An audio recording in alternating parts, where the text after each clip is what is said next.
ചേട്ടാ, അക്ഷയ ചേട്ടാ, hi hi hi ചേട്ടാ. ഹായ് ഹായ്, എല്ലാവർക്കും ഹായ്. വളരെ വളരെ സന്തോഷമുണ്ട് ഇന്നൊരു ദിവസം കൂടെ മധ്യത്തിലൂടെ കൂട്ടായ്മയുടെ ഇങ്ങനെ യാത്ര ചെയ്യാൻ ഒരു അവസരം കിട്ടിയതിന്. ഇന്നിപ്പോ നമ്മുടെ ജ്വാലയിൽ നമ്മൾ ഇന്ന് രോഷവും നീരസവും എന്ന് പറഞ്ഞ രണ്ട് വിഷയങ്ങളുമായിട്ട് ബന്ധപ്പെട്ട് സംസാരിക്കാന്നുള്ള രീതിയിലാണ് രാവിലെ മേട്ടനുമായിട്ട് സംസാരിച്ചപ്പോൾ പറഞ്ഞത്. ആൽക്കഹോളിക്സ് അനോണിമസിനകത്ത് വന്നതിന് ശേഷമാണ് ഈ അമിത മദ്യാസക്തി എന്ന് പറഞ്ഞ രോഗമാണെന്ന് തിരിച്ചറിയാൻ എനിക്കും പറ്റിയത്.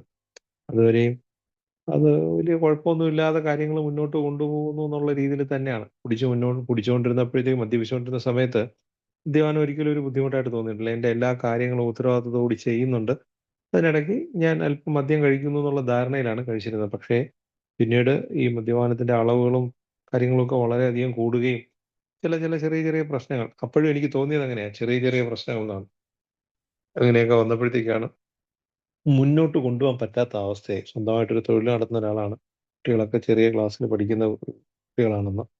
അപ്പോൾ അവരുടെയൊക്കെ കാര്യങ്ങളൊക്കെ നോക്കേണ്ട ഉത്തരവാദിത്തമുണ്ട്. അപ്പോൾ അതൊക്കെ കാര്യങ്ങൾ നടക്കാതെ വരുന്നു, പ്രശ്നങ്ങളായി തുടങ്ങുന്നു, ചെറിയ ചെറിയ പ്രശ്നങ്ങൾ വന്നു തുടങ്ങി. അപ്പോൾ അതിൻ്റെ കാരണം മദ്യപാനമാണെന്ന് എനിക്ക് തിരിച്ചറിയാനും തുടങ്ങി. പക്ഷേ എനിക്ക് നിയന്ത്രിക്കാൻ കഴിയുന്നില്ല. അങ്ങനെയാണ് ഏതെങ്കിലും വിധത്തിൽ നിയന്ത്രിക്കണമെന്നുള്ള രീതിയിൽ അന്വേഷിച്ച് കണ്ടെത്തിയാണ് കൂട്ടായ്മ കണ്ടെത്തുന്നത്. കൂട്ടായ്മയിൽ എത്തിയതിന് ശേഷമാണ് ഇതൊരു രോഗമാണെന്ന് തിരിച്ചറിയുന്നത്. അപ്പോൾ അതൊരു വലിയ സമാധാനമായിട്ടാണ് തോന്നിയെങ്കിലും പിന്നീട് അതിനെപ്പറ്റി കൂടുതൽ മനസ്സിലാക്കണമെന്നൊക്കെ ഒരു താല്പര്യം ഉണ്ടായി. രോഗത്തെപ്പറ്റി കൂടുതൽ മനസ്സിലാക്കാൻ പോയി. ആൽക്കഹോളിക്സ് അനോണിമസിൻ്റെ ഉള്ളിൽ നിന്ന് തന്നെ കൃത്യമായി മനസ്സിലാക്കാൻ പറ്റി 3 ഫോൾഡ് ഡിസീസാണ്. 3 തലങ്ങളിൽ നമ്മളെ ബാധിക്കുന്ന രോഗമാണ് ഇതെന്നൊക്കെ മനസ്സിലാക്കാൻ പറ്റി. ശാരീരികമായിട്ടും മാനസികമായിട്ടും അതിനപ്പുറത്ത് ആത്മീയ തലത്തിലുമൊക്കെ നമ്മളെ ബാധിക്കുന്ന ഒരു രോഗമാണ്. സ്പിരിച്വൽ മാലഡി അല്ലെങ്കിൽ സ്പിരിച്വൽ ബാങ്ക്രപ്സി എന്നൊക്കെയാണ് പറഞ്ഞത്. അത്തരത്തിലുള്ള ആ ഒരു യഥാർത്ഥ ദൈവത്തെ കണ്ടെത്താൻ പറ്റാത്തത് മൂലമുള്ള ഒരു പ്രശ്നവും അതോടൊപ്പം തന്നെ ശാരീരികമായിട്ടും മാനസികവുമായിട്ടും ഒക്കെ ഉള്ള ഒരു രോഗാവസ്ഥയുടെ പരിണിത ഫലമാണ് ഞാൻ ഇങ്ങനെ ആയിപ്പോയെന്നൊക്കെ എനിക്ക് മനസ്സിലാക്കാൻ പറ്റിയത്. ആദ്യമേ വലിയ പരിക്കുകളൊന്നും ഇല്ലാതെ എന്നാൽ ചില ചെറിയ പ്രശ്നങ്ങളോടുകൂടി എന്നൊക്കെ പറഞ്ഞ കുടിയുടെ ഞാൻ കൂട്ടായ്മയിൽ എത്തിയതിനു ശേഷം തിരിഞ്ഞു നോക്കിയപ്പോൾ മനസ്സിലാക്കാൻ പറ്റിയത് സ്വന്തം ഉത്തരവാദിത്തങ്ങളൊക്കെ മറന്നിട്ട് ഏത് സാഹചര്യത്തിലും ഒരല്പം മദ്യം കഴിക്കാൻ വേണ്ടിയിട്ട് മാത്രം ചിന്തിച്ച് പ്രവർത്തിക്കുന്ന ഒരവസ്ഥയിലേക്ക്, അവസാന കാലഘട്ടത്തിലെ കുടി എന്നൊക്കെ പറഞ്ഞാൽ കുടിക്കാൻ വേണ്ടിയിട്ട് മാത്രം ജീവിക്കുന്ന ഒരവസ്ഥയായിരുന്നു എന്നുള്ളതാണ്. എങ്ങനെയും എൻ്റെ കാര്യങ്ങളെ എനിക്ക് തട്ടിമാറ്റി കുടിയിലേക്ക് പോകാൻ വേണ്ടിയിട്ടുള്ള ശ്രമമാണ് എപ്പോഴും നടത്തിക്കൊണ്ടിരുന്നത്. അപ്പോഴും എൻ്റെ ഒരു തോന്നല് എല്ലാ കാര്യങ്ങളും ഞാൻ കൃത്യമായി ചെയ്യുന്നു എന്നൊക്കെ ആയിരുന്നു. എന്തായാലും കൂട്ടായ്മ കണ്ടെത്തി ഒരു ശാരീരികമായിട്ടുള്ള രോഗമാണെന്ന് മനസ്സിലാക്കാൻ പറ്റി. അപ്പോൾ അത് പോയവർ തന്നെ ഇത്തരം കാര്യങ്ങൾ പറഞ്ഞത് ഫിസിക്കലി ഉള്ള ഒരു അലർജിയാണ്. അതിന് ആദ്യമായിട്ട് എനിക്ക് പറഞ്ഞു തന്നത്, ചിലർക്കൊക്കെ ചേന കട്ട് ചെയ്ത് കഴിഞ്ഞാൽ കയ്യിൽ ചൊറിച്ചിലുണ്ടാവും, ചിലർക്കതില്ല. അപ്പോൾ ഉള്ളവർ അത് സൂക്ഷിക്കുക, ഇല്ലാത്തവർക്ക് അത് കുഴപ്പമില്ല. അത്തരത്തിൽ മദ്യപാനം, അമിത മദ്യാസക്തി എന്ന് പറഞ്ഞ അവസ്ഥയിലേക്ക് പോകുന്ന തരത്തിലുള്ള അവസ്ഥയുള്ളവർ നിയന്ത്രിക്കുക, അല്ലാത്തവർക്ക് അത് കഴിക്കുന്നുണ്ട് വലിയ കുഴപ്പമില്ല. എന്തായാലും എനിക്ക് അലർജിയാണെന്നുള്ള കാര്യം എനിക്ക് മനസ്സിലാക്കാൻ പറ്റി. എനിക്കത് പോരായിരുന്നു. എനിക്ക് അങ്ങനെ അറിഞ്ഞാൽ പോരാ, കുറച്ചുകൂടെ കൂടുതൽ ഡീറ്റെയിൽ ആയിട്ട് ഇതൊരു ശാരീരികമായിട്ടുള്ള രോഗാവസ്ഥയാണെന്ന് പറഞ്ഞപ്പോഴത്തേക്ക് അത് മനസ്സിലാക്കണമെന്നൊക്കെ തോന്നി. അതിന് മറ്റ് തലങ്ങളൊന്നുമില്ല. തീർച്ചയായിട്ടും ആൽക്കഹോളിക്സ് അനോണിമസിന്റെ റിക്കവറി മീറ്റിങ്ങുകളും ഇത്തരത്തിലൊക്കെയുള്ള ഓരോരുത്തർ കാര്യങ്ങൾ മനസ്സിലാക്കിയവർ അവരുടെ മനസ്സിലാക്കിയ അറിവുകൾ പങ്കുവയ്ക്കുമ്പോൾ അത്തരം മീറ്റിങ്ങുകളും മാത്രമേ അതിന് ആശ്രയം ഉണ്ടായിരുന്നുള്ളൂ. അത്തരത്തിലുള്ള ഫിസിക്കൽ അലർജി എന്ന് പറഞ്ഞത് എന്താണെന്ന് കൂടുതൽ മനസ്സിലാക്കാൻ ശ്രമിച്ചപ്പോഴത്തേക്കാണ് ആയിരക്കണക്കിന് ന്യൂറോ ട്രാൻസ്മിറ്റേഴ്സിന് താളം പിഴപ്പിക്കുന്ന അല്ലെങ്കിൽ താളക്രമം, അതിൻ്റെ ആ ഒരു താളം നഷ്ടപ്പെടുത്തുന്ന ഒരവസ്ഥ മദ്യപാനം മൂലം ഉണ്ടാകുന്നുണ്ടെന്നും അതുകൊണ്ട് തന്നെയാണ് ഒരല്പം മദ്യം കഴിക്കുമ്പോഴത്തേക്ക് ഭയങ്കരമായിട്ട് നമുക്ക് ഒരു വീണ്ടും വീണ്ടും കഴിക്കണമെന്നുള്ളൊരു തോന്നലുണ്ടാകുന്നു. അത്രത്തോളം നമ്മുടെ ഉള്ളിലത് സന്തോഷമൊക്കെ ലഭിക്കുന്നതുകൊണ്ടാണെന്നും ഒക്കെ അതിന് വേണ്ടിയിട്ട് ചില ഡോപ്പമിൻ പോലുള്ള ഹോർമോണുകൾ, ന്യൂറോ ട്രാൻസ്മിറ്റേഴ്സ് ഒക്കെ ധാരാളം ഉൽപ്പാദിപ്പിക്കപ്പെടുന്നുണ്ട്. അത്തരത്തിൽ ഉറക്കമാണെങ്കിലും വിശപ്പാണെങ്കിലും ഒരുപാട് കാര്യങ്ങൾ അത്തരത്തിൽ പ്രശ്നങ്ങൾ താളപ്പിഴയോടുകൂടി സംഭവിക്കുന്നത് ഈ ശാരീരികമായിട്ടുള്ള രോഗാവസ്ഥ ഉണ്ടാകുന്നത്. സമയത്ത് ഉറങ്ങാൻ പറ്റുന്നില്ല, എന്നാൽ അല്ലാത്ത അസമയത്ത് കിടന്ന് ഉറങ്ങുന്ന അവസ്ഥ, അത്തരത്തിൽ ഒരുപാട് കാര്യങ്ങൾ അത്തരത്തിലുള്ള പ്രശ്നങ്ങൾ ഉണ്ടാണെന്ന് മനസ്സിലാക്കാൻ പറ്റി. അതിനോടൊപ്പം മനസ്സിലാക്കാൻ പറ്റിയ ഒരു കാര്യമാണ് ഈ നമ്മളിൽ ഇത്തരത്തിലുള്ള രോഷവും നീരസവും ഒക്കെ ഉണ്ടാകുന്നൊരവസ്ഥ. ശരിക്കും ഒരു അമിത മദ്യാസക്തന്റെ ഒപ്പം എപ്പോഴും കൂടെ നിൽക്കുന്ന ഒരു സംഭവം തന്നെയാണ്, അല്ലെങ്കിൽ മദ്യാസക്ത രോഗിയുടെ ഒപ്പം കൂടുന്ന ഒന്ന് തന്നെയാണ്. അതുമല്ലെന്നുണ്ടെങ്കിൽ ലഹരികൾ കൂടുതലായിട്ട് ഉപയോഗിക്കുന്നവരെ സംബന്ധിച്ചിടത്തോളം ശത്രുതയും നീരസവും രോഷവും എന്നൊക്കെ പറയുന്ന വികാരങ്ങൾ കൂടുതൽ അഗാധമായി ബാധിക്കുന്ന ഒരു സംഭവം തന്നെയാണ്, പ്രത്യേകിച്ച് മദ്യാസക്തി, അമിത മദ്യാസക്ത രോഗിയിൽ. അപ്പൊ അത്തരം അമിത മദ്യാസക്തി എന്ന് പറഞ്ഞ രോഗമായിട്ടുള്ളവർക്ക് കൂടുതൽ ബന്ധം സ്ഥാപിക്കപ്പെടുന്ന ഒരു ഒരു പ്രശ്നമാണ് ഈ പറഞ്ഞ ശത്രുതയും നീരസവും രോഷവും ഒക്കെ. ഇത് ശാരീരികമായിട്ടുള്ള ഒരു അവസ്ഥയുമായിട്ട് ബന്ധപ്പെട്ട് കിടക്കുന്നുണ്ടെന്നുള്ളതാണ്. നമ്മുടെ ശരീരത്തിൽ അഡ്രിനാലിൻ അഡ്രിനാൽ എന്ന് പറഞ്ഞൊരു ഗ്ലാൻഡ് ഉണ്ട്, അഡ്രിനാൽ ഗ്ലാൻഡ്. അത് ശരീരത്തിൽ ഉൽപ്പാദിപ്പിക്കുന്ന ഒരു ന്യൂറോ ട്രാൻസ്മിറ്റർ ആണ് അഡ്രിനാലിൻ. അത് നമുക്ക് ശരീരത്തിൽ ആവശ്യമായ ഒരു സാധനമാണ്. ശരിക്കും നമുക്ക് ഒരു എന്താ പറയാ, ദേഷ്യം സൃഷ്ടിക്കുന്ന ഒരു ഹോർമോൺ ആണ് ഇത് ശരിക്കും. എങ്കിലും നമുക്ക് ഒരു അഗ്രസീവ് ആയിട്ടുള്ള കാര്യങ്ങൾ ചെയ്യാൻ കുറച്ച്, ഒരു പട്ടിയൊക്കെ കണ്ടു കഴിഞ്ഞാൽ നമുക്കൊരു ഭയം ഉണ്ടാകുമ്പോഴത്തേക്ക് അതിനോടൊപ്പം കോർട്ടിസോൾ ആണ് നമ്മളെ ഭയം ഉണ്ടാക്കാനായിട്ട് പ്രവർത്തിക്കുന്നതെങ്കിലും അതിനോടൊപ്പം തന്നെ ഉൽപ്പാദിപ്പിക്കപ്പെടുന്ന ഒരു സംഭവമാണ് അഡ്രിനാലിനും. അഡ്രിനാലിൻ ഉൽപ്പാദിപ്പിക്കപ്പെട്ട് കഴിയുമ്പോഴത്തേക്ക് ഉണ്ടാകുന്ന നമ്മുടെ ആ ഒരു ഒരു ദേഷ്യമാണ്, ഒരു കറേജ് ആയിട്ടൊക്കെ മാറിയിട്ട് ഓരോ സെല്ലിലേക്ക് ആവശ്യമുള്ള എനർജി അല്ലേ നമ്മൾ അതിനെ പ്രതികരിക്കാനൊക്കെ ഉള്ളൊരു അവസ്ഥ ഉണ്ടാവുകയും ചെയ്യുന്നത്. അതുകൊണ്ട് തന്നെ നമുക്ക് ആ പട്ടി കടിക്കാനായിട്ടൊക്കെ വരികയാണെങ്കിൽ നമുക്ക് ഓടി രക്ഷപ്പെടാനോ അല്ലെങ്കിൽ അതിനെ തല്ലി ഓടിക്കാനോ ഒക്കെ ഉള്ളൊരു അവസരം നമുക്ക് സൃഷ്ടിക്കാൻ കഴിയും. ഇത് നോർമലി ഒരാളുടെ ശരീരത്തിൽ നടക്കുന്ന ഒരു കാര്യമാണ്. അപ്പൊ ഇത്തരം അവസരങ്ങളിൽ നമുക്ക് എപ്പോഴാണോ അത്തരത്തിലേക്ക് ഒരു സാഹചര്യം നമുക്ക് വേണ്ടത്, ആ സാഹചര്യത്തിനനുസരിച്ച് നമ്മുടെ ശരീരത്തിൽ ഉൽപ്പാദിപ്പിക്കപ്പെടുന്ന ഒരു ന്യൂറോ ട്രാൻസ്മിറ്റർ ആണ് അഡ്രിനാലിൻ. എന്നാൽ അമിത മദ്യാസക്തി എന്നൊരു പ്രശ്നം കൊണ്ട്, മദ്യം അമിതമായി ഉപയോഗിക്കുന്നത് മൂലം നമുക്ക് ഇതിന്റെ ഉൽപാദനത്തില് താളപ്പിഴ സംഭവിക്കും. വേണ്ട സ്ഥലത്ത് ഉൽപ്പാദിപ്പിക്കാതിരിക്കുകയും ആവശ്യമില്ലാത്ത സമയത്ത് അത് അധികമായി ഉൽപ്പാദിപ്പിക്കപ്പെടുകയും ചെയ്യുന്ന ഒരു അവസ്ഥ. അതാണ് ഇത്തരം സാഹചര്യങ്ങൾ വരുന്നത്. അപ്പോൾ ഇത്തരം ഹോർമോണിന്റെയൊക്കെ ഉൽപാദനം ഈ മദ്യം കഴിക്കുമ്പോഴത്തേക്ക് കുറച്ച് ഉണ്ടാവുന്നത് കൊണ്ട് തന്നെയാണ് ആദ്യകാലങ്ങളിലൊക്കെ നമ്മൾ ഒരു സ്റ്റേജ് ഫിയർ എന്നൊക്കെ പറഞ്ഞ ഒരു 10 പേരുടെ മുമ്പിൽ പോയി നിന്ന് സംസാരിക്കാനോ ഒക്കെ ഒരു ബുദ്ധിമുട്ടുണ്ടെങ്കിൽ ഒരല്പം മദ്യം കഴിച്ചു കഴിഞ്ഞാൽ അതിന് പറ്റതൊരു ധൈര്യം കിട്ടുന്നൊരവസ്ഥ. അപ്പൊ അത്തരത്തിലൊരു ധൈര്യം ഉണ്ടാവാന് ഈ ഈ ഒരു സാധനം നമ്മളെ സഹായിക്കുന്ന ഒരവസ്ഥയൊക്കെ നമുക്ക് അറിയാതെ സംഭവിച്ചിട്ടുണ്ട്. പക്ഷേ ഇതിന്റെ തന്നെ മറ്റൊരു ഫലമാണ് അമിതമായിട്ടുണ്ടായിട്ട് ആവശ്യത്തിൽ കൂടുതൽ. അപ്പൊ നമ്മൾ കൂടുതൽ അഗ്രസീവ് ആവുകയും ദേഷ്യപ്പെടുകയും അതുകൊണ്ട് തന്നെ ചെറിയ പ്രശ്നങ്ങൾ പോലും വലിയ പ്രശ്നങ്ങൾ, വലിയ വഴക്കും ബഹളവും ഒക്കെ ഉണ്ടാക്കുന്ന ഒരവസ്ഥയൊക്കെ ഇതുമൂലം ഉണ്ടാകുന്ന ഒരവസ്ഥയാണ്. അപ്പൊ ഇത് ശരിക്കും നിയന്ത്രിച്ച് കൊണ്ടുപോകേണ്ട നമ്മുടെ മെറ്റബോളിസത്തിന്റെ ആ ഒരു അവസ്ഥ നഷ്ടപ്പെട്ടു പോകുന്നത് കൊണ്ട് തന്നെയാണ് മദ്യം ഉപയോഗിക്കുമ്പോഴത്തേക്ക് ഇത്രയും പ്രശ്നങ്ങളിലേക്ക് കടന്നു വരുന്നത്. എന്നാൽ മദ്യത്തിന്റെ ഉപയോഗം നിർത്തി കഴിയുമ്പോഴത്തേക്കും ഈ ഒരു ഹോർമോൺ കൃത്യമായി ഉൽപ്പാദിപ്പിക്കുന്ന ഒരു അവസ്ഥ ബാലൻസ് ആവാൻ കുറച്ച് സമയമെടുക്കും. ഇത് നമ്മൾ നേരത്തെ ഇവിടെ പല കഥകളും പറഞ്ഞിട്ടുള്ളതാണ്.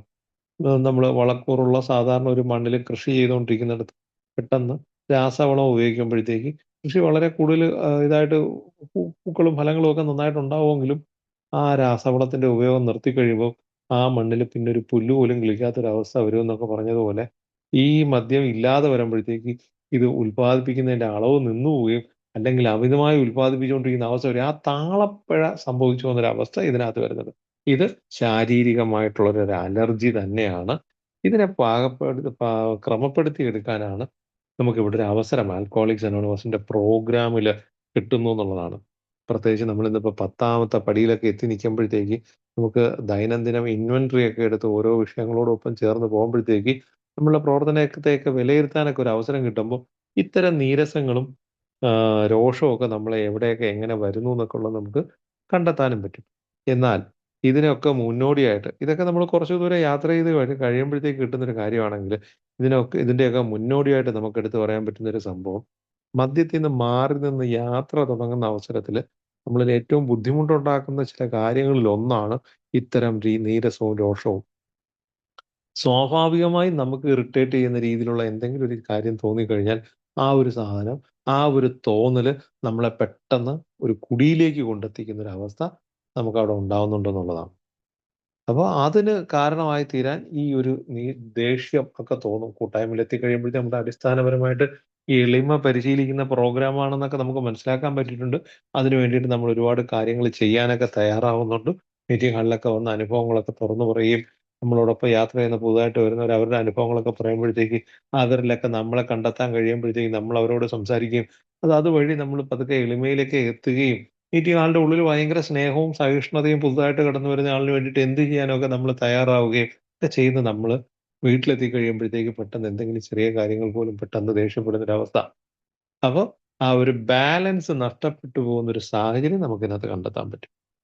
അപ്പോൾ ശത്രുത, നീരസം, രോഷം എന്നീ വികാരങ്ങൾ ലഹരിയുമായിട്ടും അതിനേക്കാൾ കൂടുതലായിട്ട് അഗാധമായി മദ്യാസക്ത രോഗമായിട്ടും ബന്ധപ്പെട്ടിരിക്കുന്നു എന്ന് നമുക്ക് മനസ്സിലാക്കാൻ പറ്റും. ഉദാഹരണമായിട്ട് ചില ശാസ്ത്രജ്ഞർ ഒരിക്കൽ നിരവധി മദ്യപന്മാരോട് എന്തുകൊണ്ടാണ് അവർ കുടിച്ച് ഉന്മത്തരാകുന്നതെന്ന് ചോദിച്ചപ്പോൾ അവർക്ക് കിട്ടിയ ഉത്തരം കൂടുതലും ഇപ്രകാരമായിരുന്നു: അപ്പോൾ ആരെ വേണമെങ്കിലും രണ്ട് ചീത്ത പറയാം എന്നുള്ളൊരവസ്ഥ. മദ്യപിച്ചു കഴിഞ്ഞാൽ ഒരല്പം ധൈര്യം കൂടുതലുണ്ടാകുന്ന ഒരു സാഹചര്യം. വ്യക്തിപരമായിട്ട് എന്നെ സംബന്ധിച്ചിടത്തോളം എൻ്റെ തൊഴിലുമായിട്ട് ബന്ധപ്പെട്ട് എനിക്ക് എനിക്ക് പ്രിന്റിംഗ് ആണ് എൻ്റെ തൊഴിൽ. അതുമായിട്ട് ബന്ധപ്പെട്ട് നമുക്ക് പേയ്മെന്റുകളൊക്കെ ഡിലേ വരികയും അത് കൃത്യമായി കിട്ടുന്നത് കൊണ്ട്, എന്നാൽ ചില സ്ഥലങ്ങളിലൊക്കെ നമുക്ക് ഇച്ചിരി ഡിലേ ഒക്കെ ആവുന്ന സാഹചര്യങ്ങളുണ്ട്. എൻ്റെ വർഷങ്ങൾക്ക് മുമ്പുള്ള എൻ്റെ സാഹചര്യത്തിൽ മദ്യപിച്ച് കഴിയുമ്പോഴത്തേക്ക് എനിക്ക് പേയ്മെന്റ് കിട്ടാനുള്ള സ്ഥലത്തെ കാര്യം പെട്ടെന്ന് ഓർമ്മ വരികയും അവരെ ഫോണിൽ വിളിച്ച് ബഹളം വയ്ക്കുന്ന ഒരു അവസ്ഥയൊക്കെ എനിക്ക് ജീവിതത്തിൽ ഒരുപാട് അത്തരം ബുദ്ധിമുട്ടുണ്ടായ അവസരങ്ങളുണ്ട്. പറയാൻ പാടില്ലാത്ത കാര്യങ്ങളൊക്കെ അപ്പോഴേ കയറി പറഞ്ഞ് സംസാരത്തിൽ വല്ലാത്ത രീതിയിൽ എനിക്ക് പൈസ കിട്ടാനുള്ള സ്ഥലങ്ങളിലൊക്കെ ഈ മദ്യപിച്ച് കഴിയുമ്പോഴത്തേക്ക് എനിക്ക് അവരെ അതിനു വേണ്ടിയിട്ട് ഞാൻ അവിടെ നിന്ന് ഇറങ്ങും. എൻ്റെ പ്രസ്സിൽ നിന്നൊക്കെ ഇറങ്ങിയിട്ട് എവിടെയെങ്കിലും സ്വസ്ഥമായിട്ട് പോയി നിന്നിട്ട് നാല് പറയാൻ പറ്റുന്ന ഒരു സാഹചര്യത്തിൽ പോയി നിന്നിട്ട് അവരെ ഫോൺ വിളിക്കുന്ന ഒരു അവസ്ഥയൊക്കെ വന്നിട്ടുണ്ട്. ശരിക്കും അത്തരത്തിൽ മദ്യപിച്ചു കഴിഞ്ഞാല് അത്തരത്തിലൊരു സ്വാതന്ത്ര്യം, എന്നാൽ ഈ സ്വാതന്ത്ര്യം പോലീസുകാരെ കാണുമ്പോഴത്തേക്കില്ല. എത്ര ധിക്കാരപരമായിട്ടും ധീരമായിട്ടും ബഹളമൊക്കെ വെച്ച് സംസാരിച്ചുകൊണ്ടിരിക്കുന്ന ആളിന് ഒരു പോലീസുകാരനെ കാണുമ്പോഴത്തേക്ക് പെട്ടെന്ന് അതിന്റെ എല്ലാ ഇതും മാറി വെച്ച് നിർത്തുന്ന, വളരെ എളിമയോടുകൂടി സംസാരിക്കുന്നതും ഒക്കെ കണ്ടിട്ടുണ്ട്. പക്ഷെ അപ്പോഴും അത്തരത്തിലെ ഒരു ബാലൻസ് നഷ്ടപ്പെട്ടു പോകുന്ന അവസ്ഥയിൽ പെരുമാറാനായിട്ട് ഇത് നമ്മളെ നയിക്കും എന്നുള്ളതാണ്. രോഷത്തെ അനുധാവനം ചെയ്യുന്ന ശാരീരിക മാറ്റങ്ങളും മദ്യവും തമ്മിൽ അതീവ സൂക്ഷ്മവും ഇതുവരെ കണ്ടുപിടിക്കപ്പെട്ടിട്ടില്ലാത്തതായ ഒരു ജൈവ രസതന്ത്ര ബന്ധം നിലവിലുണ്ടെന്ന് ചിലർ ചൂണ്ടിക്കാട്ടിയിട്ടുണ്ടെന്നുള്ളതാണ്. അപ്പോൾ ഈ രോഷത്തെ കൂട്ടുന്ന, നമ്മുടെ ഉള്ളിൽ ഒരല്പം ദേഷ്യം ഉണ്ടെങ്കിൽ അതിനെ കൂടുതൽ കൂടുതൽ ആക്കത്തിലേക്ക് കൊണ്ടെത്തിക്കാൻ പറ്റുന്ന ഒരു ശാരീരിക മാറ്റം മദ്യം കഴിക്കുന്നതിലൂടെ നമ്മൾ സംഭവിക്കുന്നുള്ള കാര്യം നമുക്ക് പൊതുവെ അംഗീകരിക്കുന്ന ഒരു കാര്യമാണ്. നീരസങ്ങൾ മദ്യപരുടെ രക്തത്തിൽ അസ്വസ്ഥതയുടെ ഒരു അവസ്ഥ സൃഷ്ടിക്കുമെന്നും അത് ഒരു മദ്യപാന പരമ്പരയിലൂടെ മാറിക്കിട്ടുമെന്നും മദ്യാസക്ത രോഗികൾക്കിടയിൽ നടത്തിയ ഒരു പഠനം തെളിയിച്ചിട്ടുണ്ടെന്നുള്ളതാണ്. അപ്പൊ എന്ത് തന്നെ പറഞ്ഞു കഴിഞ്ഞാലും മദ്യം കഴിച്ചു കഴിഞ്ഞിട്ടുള്ള ഒരു പ്രവൃത്തി എന്ന് പറയുന്നത് തീർച്ചയായിട്ടും കൂടുതൽ കൂടുതൽ ആ ഒരു നീരസവും അല്ലെങ്കിൽ മറ്റൊരാളിനോടൊരു വെറുപ്പ് തോന്നുന്ന അവസ്ഥയിലേക്ക് കൊണ്ടെത്തിക്കാനും, ഒരു ദേഷ്യം തക്കതായ കാരണമൊന്നും ഇല്ലാതെ തന്നെ നമുക്ക് പെട്ടെന്ന് ദേഷ്യം കൂടുതൽ കൂടുതൽ ഉണ്ടാകുന്ന ഒരു അവസ്ഥ മദ്യം ഉള്ളിൽ ചെല്ലുമ്പോഴത്തേക്ക് കിട്ടും എന്നുള്ളതാണ്. അത് മദ്യം ഈ ദേഷ്യം മാത്രമല്ല, സങ്കടം, സന്തോഷം, ഭയം, കോപം എന്നീ അടിസ്ഥാന വികാരങ്ങളൊക്കെയും വല്ലാതെ അങ്ങോട്ട് പ്രവർത്തിക്കുന്ന ഒരു അവസ്ഥ മദ്യം ഉള്ളിൽ ചെല്ലുമ്പോഴത്തേക്ക് ഉണ്ടാവാറുണ്ട്. അതിനകത്ത് നമ്മളെ കൂടുതൽ ദോഷപ്പെടുത്തുന്ന ഒരു കാര്യം ഈ ദേഷ്യപ്പെടലാണ്, കോപമാണ്, ഈ നീരസമാണ്, ഈ റിസന്റ്മെന്റ് ആണ്. മദ്യപിച്ചു കഴിഞ്ഞാൽ മറ്റുള്ളവരുടെ മേൽ ആധിപത്യം പുലർത്താൻ കഴിയുമെന്ന തോന്നൽ മദ്യപാനികൾ ആസ്വദിക്കുന്നുണ്ടെന്നാണ് ഇതിനിടയ്ക്ക് അല്ലാതെ ഒരു അഭിപ്രായം പറഞ്ഞിരിക്കുന്നത്. നമ്മളൊക്കെ വ്യക്തിപരമായിട്ടൊക്കെ ചിന്തിച്ചാൽ മതി. നമുക്ക് മദ്യപിക്കാതെ നിൽക്കുമ്പോഴത്തേക്ക് സംസാരിക്കുന്നതിനേക്കാളും കൂടുതൽ ആർജവമൊക്കെ എടുത്ത് സംസാരിക്കാൻ മദ്യപിച്ചു കഴിയുമ്പോൾ കഴിയുമെന്നുള്ളതാണ്. രണ്ടെണ്ണം കഴിച്ചു വിട്ട് കഴിഞ്ഞാൽ പിന്നെ ഞാൻ ആരോ ആണെന്നുള്ളൊരു തോന്നൽ വരിക. എന്നെ സംബന്ധിച്ചോളം എൻ്റെ സ്ഥാപനത്തിനകത്തൊക്കെ രാവിലെ കഴിക്കുന്ന ഒരു അവസ്ഥയുണ്ടെങ്കിൽ പോലും ഞാൻ അവസാന സമയങ്ങളിലൊക്കെ രാവിലെ തന്നെ മദ്യപിച്ചിട്ട് പ്രസ്സിൽ ചെല്ലും. മദ്യപിച്ചു കഴിഞ്ഞാൽ അവിടെ ചെല്ലുമ്പോൾ സ്റ്റാഫുകളുടെ ഒക്കെ ഇടയിലൊക്കെ മദ്യപിച്ചു കഴിഞ്ഞാൽ ഉടനെ ആദ്യമേ ഭയങ്കര തമാശയും കാര്യങ്ങളും ഒക്കെ പറഞ്ഞുകൊണ്ടാണ് നിൽക്കുന്നതെങ്കിലും പെട്ടെന്ന് തന്നെ അത് മാറിപ്പോകുന്ന ഒരു അവസ്ഥയൊക്കെ ഉണ്ട്. എനിക്ക് തന്നെ അറിയാം, മദ്യത്തിന്റെ ലഹരി ഒന്ന് താഴോട്ട് ഇറങ്ങുമ്പോഴത്തേക്ക് വീണ്ടും ആ ഒരു ഒരു നമ്മളിലൊരു ഒരു ദേഷ്യമാണ് വന്ന് കയറുന്നത്. തക്കതായ കാരണമൊന്നും കാണുന്നില്ല, എന്നാലും അവരോട് ദേഷ്യപ്പെടുകയും ഉടനെ തന്നെ പോയി ഒരു അല്പം മദ്യം കഴിച്ചു കഴിഞ്ഞാൽ വീണ്ടും അതങ്ങ് മാറുന്നൊരവസ്ഥ. അപ്പം മദ്യം വല്ലാതെ ഇത്തരം സാഹചര്യങ്ങളിൽ നമ്മളെ ഈ അനലോഗ് ലെവലിൽ ഇങ്ങനെ കയറി ഇറങ്ങി പോകുന്ന രീതിയിലേക്ക് നമ്മളെ കൊണ്ടെത്തിക്കുന്നു എന്നുള്ളതാണ്. അതുപോലെ തന്നെയാണ് കയ്യേറ്റങ്ങളും കൊലപാതകങ്ങളും മദ്യപാനവുമായി വളരെ അടുത്ത് ബന്ധപ്പെട്ടിരിക്കുന്നു എന്ന യാഥാർത്ഥ്യത്തെ പറ്റി നിരവധി വസ്തുതകൾ പ്രസ്താവിക്കപ്പെട്ടിട്ടുണ്ട്. നമുക്ക് ഈ കാലഘട്ടത്തിൽ നന്നായിട്ട് അറിയാം മദ്യപിച്ചതിന് ശേഷം ഉണ്ടാവുന്ന ആ പ്രശ്നങ്ങളിൽ സംഭവിച്ചു പോകുന്ന കൊലപാതകങ്ങൾ, കാര്യങ്ങൾ ഇപ്പൊ ഈ അടുത്ത് റീസെന്റ് തന്നെ ഉണ്ടായിട്ടുണ്ട്. അമിതമായിട്ട് മദ്യം ഉപയോഗിച്ചിട്ട് പിന്നെ മദ്യം കിട്ടാതെ വരുമ്പോഴത്തേക്ക് നമുക്കുണ്ടാകുന്ന ഒരു ശാരീരിക അവസ്ഥയാണ് ഹാലൂസിനേഷൻ എന്നൊക്കെയുള്ള കാര്യം നമ്മളിപ്പോ ഇതിനകത്ത് വന്നതിന് ശേഷം നമുക്ക് മനസ്സിലാക്കാൻ പറ്റിയിട്ടുണ്ട്. ഡോക്ടർ വന്ദനയെ കൊന്ന ആ ഒരു കേസുമായിട്ട് ബന്ധപ്പെട്ട് കേരളത്തിലെ മുഴുവൻ മലയാളികളുടെ മനസാക്ഷിയിൽ ഒരു വിഷമമുണ്ടാക്കിയ ഒരു അവസ്ഥയാണ്. മദ്യപാനത്തിന്റെ ഒരു ബലിയാണ് ഡോക്ടർ വന്ദന. അപ്പോൾ ആ കാര്യം അദ്ദേഹത്തിന് സംഭവിച്ച ഡോക്ടർ വന്ദനയെ കൊന്നത് ശരിക്കും മദ്യത്തിന്റെ ആ ഒരു ഹാലുസിനേഷൻ എന്ന് പറഞ്ഞ അവസ്ഥയിലാണ്. പിന്നീട് ദിവസങ്ങൾ കഴിഞ്ഞതിന് ശേഷം അയാൾക്ക് അതിനെപ്പറ്റി ഒരു ഓർമ്മ പോലും ഇല്ലാത്തൊരു അവസ്ഥയായിരുന്നു. അദ്ദേഹം അത് പുള്ളിയെ ആക്രമിക്കാനായിട്ട് ആരോ വരുന്നുവെന്നും അതിൽ നിന്ന് രക്ഷ നേടാൻ വേണ്ടിയിട്ടാണ് പുള്ളി അങ്ങനെ പ്രവർത്തിച്ചതെന്നാണ് പുള്ളിയുടെ ചിന്ത. അതൊന്നും നിയമത്തിന്റെ മുന്നിലൊന്നും ഒരിക്കലും ഒരു പഴുതാവുന്നില്ല എന്നുള്ളത് നമ്മൾ മനസ്സിലാക്കണം. പക്ഷേ ഇത്തരത്തിലുള്ള മദ്യപാനങ്ങൾ പലപ്പോഴും കയ്യേറ്റങ്ങളും കൊലപാതകങ്ങളും ഒക്കെ ആയി തന്നെ തീരുന്ന ഒരു അവസ്ഥയിലേക്കും നമ്മൾ കണ്ടിട്ടുണ്ട്. കൊറോണയുടെ ഒക്കെ കാലഘട്ടത്തില് കൊറോണ സമയത്ത് മദ്യം കിട്ടാതെ വന്ന സമയത്ത് പലരും ഒരുപാട് മദ്യപിച്ച് നടന്നിരുന്നവരൊക്കെ മദ്യപിക്കാതിരിക്കുക. എന്നാൽ അതിനുശേഷം മദ്യം സുലഭമായ സാഹചര്യത്തില് ഒരുപാട് പ്രശ്നങ്ങൾ ഉണ്ടാവുകയും പിതാവിനെയൊക്കെ കൊന്നതും നമ്മൾ ആ വാർത്തകളൊക്കെ നമ്മൾ ഒരുപാട് കേട്ടത് അത്തരത്തിലൊക്കെ ഉള്ള ഒരു വിഷയങ്ങളൊക്കെ നമ്മൾ കണ്ടു. അപ്പൊ മദ്യം അത്രത്തോളം ഒരാളിൽ സ്വാധീനം ചെലുത്തുന്നു എന്നുള്ളതാണ്. ചില രാജ്യങ്ങളിൽ ഇത്തരം സംഭവങ്ങളുടെ വലിയ പങ്കും ഇരയോ അക്രമിയോ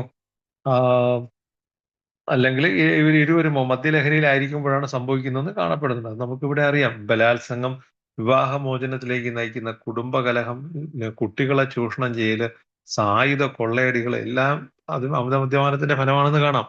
ഇതിനെയൊക്കെ അക്കമിട്ട് നിരത്തി പറയാൻ പറ്റുന്ന രീതിയിൽ നമുക്കിന്ന് വാർത്തകൾ നമുക്ക് അറിയാവുന്നതാണ്.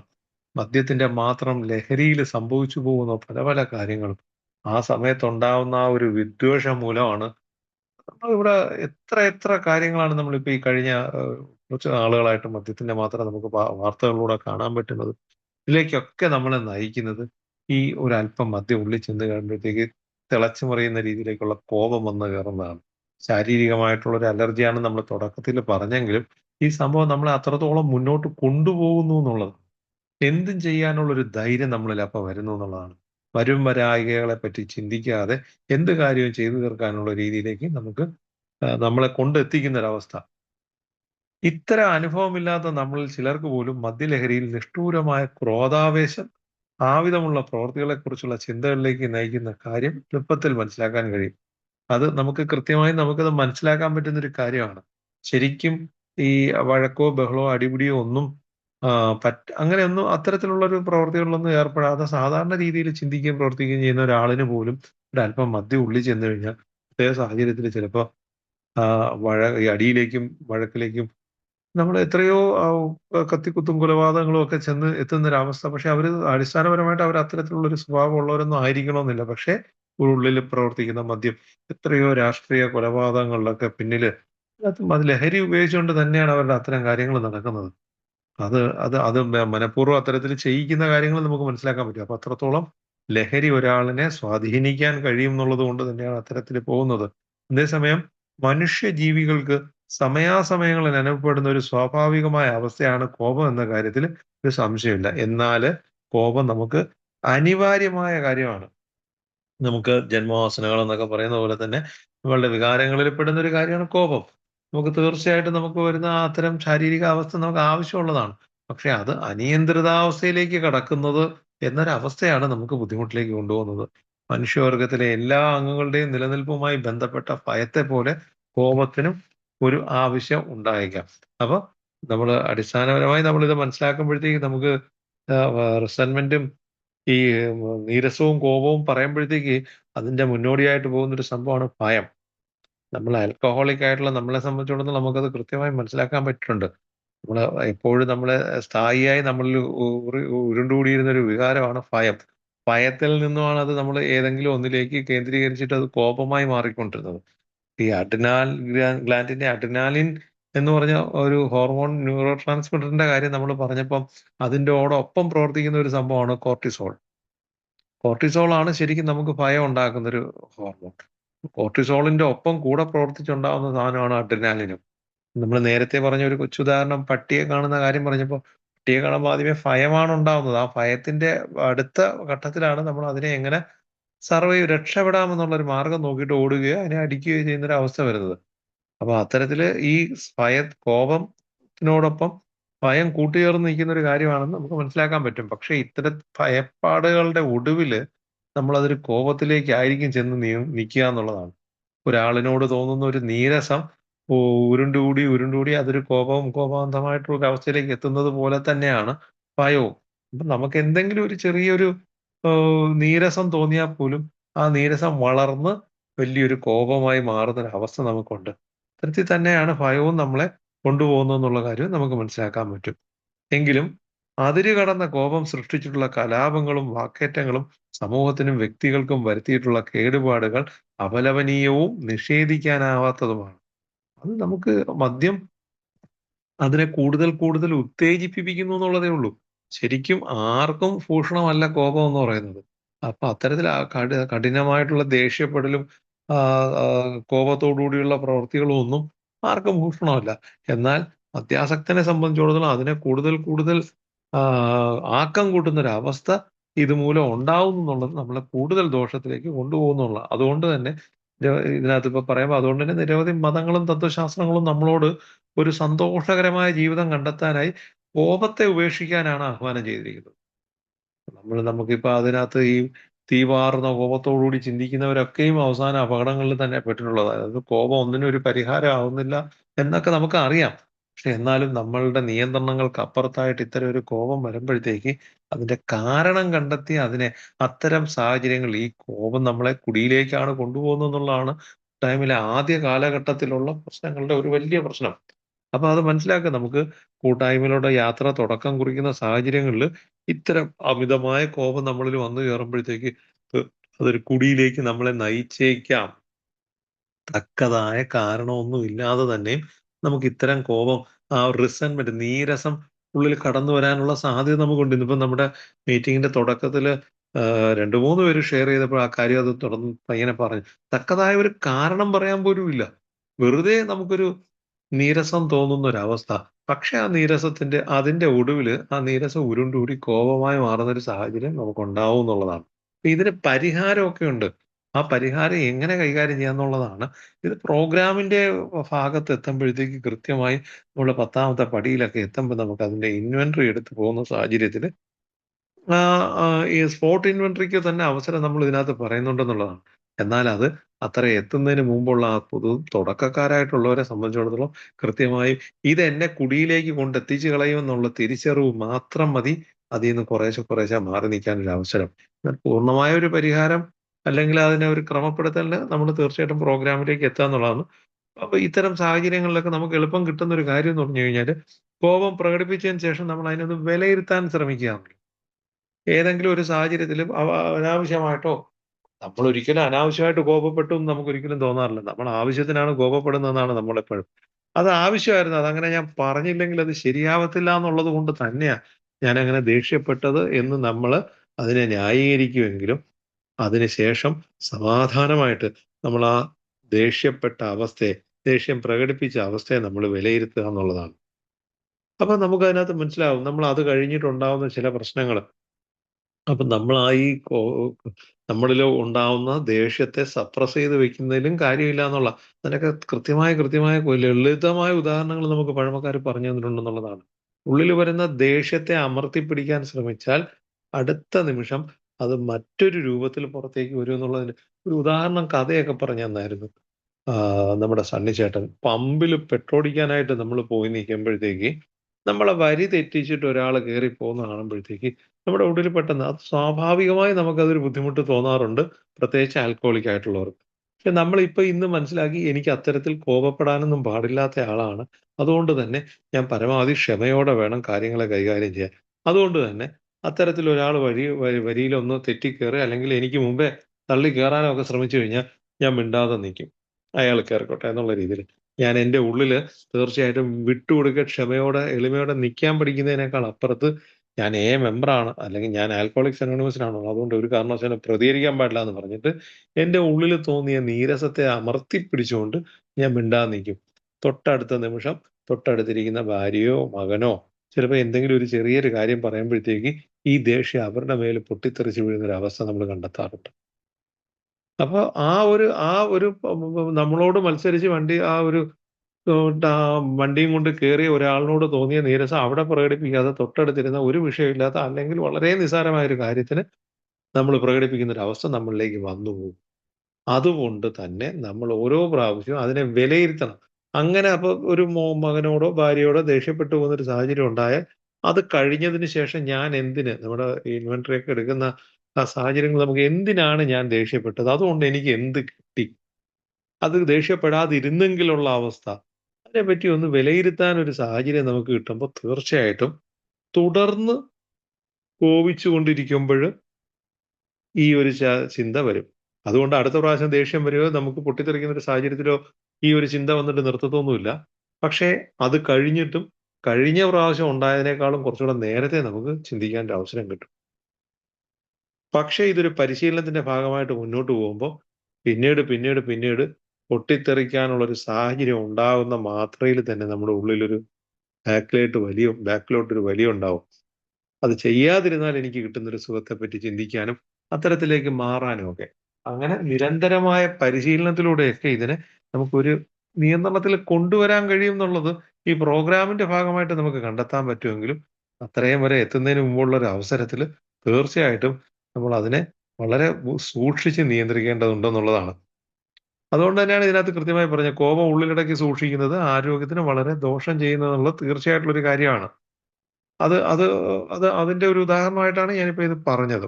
അമർഷം എങ്ങനെയെങ്കിലും പുറത്തു കൊണ്ടുവരണമെന്നും, അല്ലെങ്കിൽ അത് നമ്മളിലേക്ക് തന്നെ തിരിഞ്ഞ് മനസ്സിനെ വിഷലിപ്തമാക്കുമെന്നും, അഗാധമായ വിഷാദ രോഗത്തിലേക്ക് നയിക്കുമെന്നും പഴമക്കാര് നമുക്ക് പറഞ്ഞു തന്നിട്ടുണ്ട്. അപ്പൊ അതിനെ എങ്ങനെ നമ്മൾ പുറത്തേക്ക് കൊണ്ടുവരാന്നുള്ളത് അവിടെയാണ് നമ്മൾ പരിശീലനത്തിന്റെ ഭാഗമായി ചെയ്യുന്നത്. രോഷം എല്ലാ അർത്ഥത്തിലും പ്രാപഞ്ചികമായ മാനസിക പ്രശ്നമാണ്. പക്ഷെ അത് മദ്യാസക്ത രോഗികൾക്ക് ഒരു പ്രത്യേക ഭീഷണിയാണ്. അപ്പൊ അത് കൃത്യമായി നമ്മൾ ഉൾക്കൊള്ളാൻ ശ്രമിക്കുക. രോഷം എല്ലാ അർത്ഥത്തിലും പ്രാപഞ്ചികമായ ഒരു മാനസിക വികാരമാണ്. രോഷം ഇല്ലാത്ത ഒരു മനുഷ്യനും ഇല്ല എന്നുള്ളതാണ്.